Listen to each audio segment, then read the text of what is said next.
महाभारत का वो नाम जिससे हर कोई वाकिफ है, पर उनके जीवन की असली कहानी को बहुत कम लोग जानते हैं। राजा दुष्यंत और शकुंतला के घर जन्म हुआ राजा भरत का। उनके जन्म के साथ ही हस्तिनापुर का वातावरण सब बदल गया।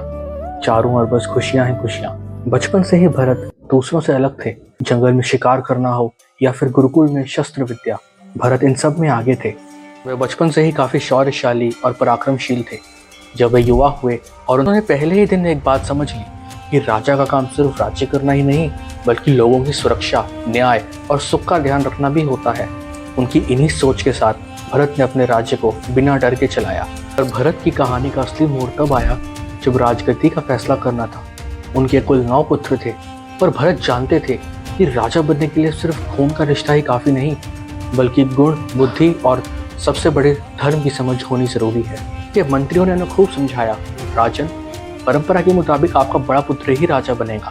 भरत ने शांत रहकर कहा, परंपरा उसी वक्त टिकती है जब वो धर्म के साथ हो।